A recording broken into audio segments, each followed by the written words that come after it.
पाथर्डी नगरपालिकेच्या घनकचरा विभागात केलेल्या भ्रष्टाचाराची चौकशी प्रकरणाला 10 वर्षांनंतर जिल्हाधिकारी कार्यालयानं पुन्हा चौकशीचे आदेश दिलेत।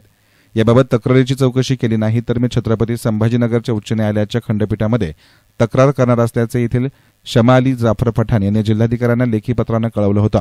नगर परिषदेचे 2014 मधील तत्कालीन नगराध्यक्ष, मुख्याधिकारी आणि बांधकाम विभागाचे कर्मचारी यांनी कारेगाव शिवारात केलेल्या घनकचरा प्रकल्पाच्या कामात भ्रष्टाचार केल्याची तक्रार अँटी करप्शन ब्युरोकडे केली होती।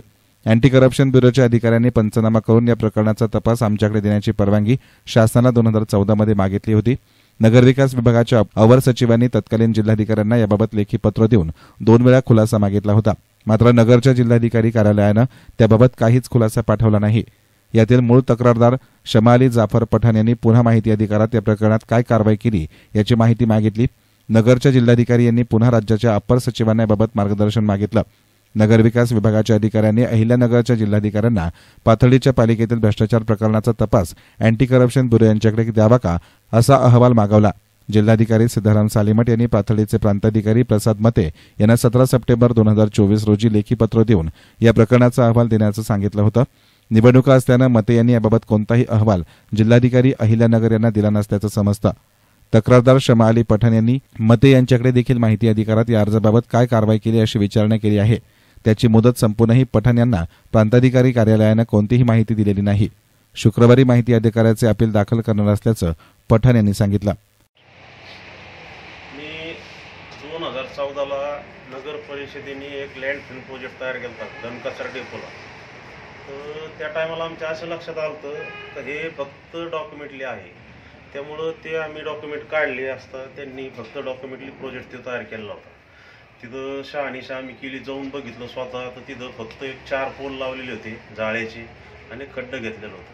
तर त्यांनी ते 50 लाखाचा ऑफर त्यांनी तिथं मुख्याधिकारी आणि जे नगराध्यक्ष होते त्या टायमाला त्यांनी ते केलेला होता।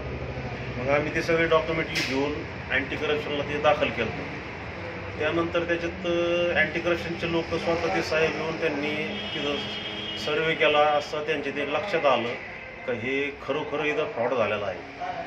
त्याच्यानंतर मग त्यांनी ती पूर्णपणे फाईल तयार करून कलेक्टर साहेबाला हे केली, त्या गुन्हा दाखल यांच्यावर करण्यासाठी मागणी केली। तर कलेक्टर साहेबांनी ते मुंबई मंत्रालयाला पाठवले पत्र, याची मागणीसाठी असं आलेलं आहे। तर आम्ही त्याचा फॉलोअप घेतला असता त्याच्यात कलेक्टर साहेब आम्हाला 3-4 वर्षापासून तर आम्हाला म्हणायचे की मुंबईला पाठवलं। मग आम्ही त्याच्यानंतर आत्ता मागच्या वर्षी परत त्याचा काही फॉलोअप घेतला।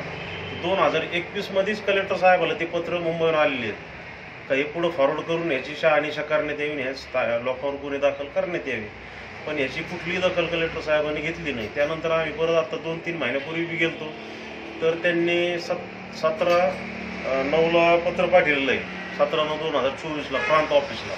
तर प्रांत साहेबांनी बी असं चलढकल लावलेली 3 महिन्यापासून। तर मागच्या महिन्यात आम्ही 29 तारखेला 29/10/2024ला माहिती अधिकार त्या पत्राविषयी टाकलेला आहे। त्या माहितीचा अधिकार टाकल्यामुळं त्यांनी कुठली माहिती आम्हाला दिलेली नाही। ते म्हणले की आचारसंहिता चालू, इलेक्शन चालू, त्यामुळे आम्ही थांबलो। त्याच्यानंतर मग त्यांनी माहिती अधिकाराचं कुठलं उत्तर दिलं नाही। तर मी अपील दाखल करणार होतो शुक्रवारी आत्ता मागच्या, तर शुक्रवारी न करता मग आम्ही काल 16/12/2024ला त्याचं अपील दाखल केलेलं आहे। आणि ह्याच्यावर जे दोषी आहेत त्या सगळ्यावर कायदेशीर ती कारवाई करावी शासनाला आमची विनंती, आणि हे मॅटर आम्ही हायकोर्टात दाखल करणार आहे। येस मीडियासाठी प्रतिनिधी सचिन दिनकर, पाथर्डी।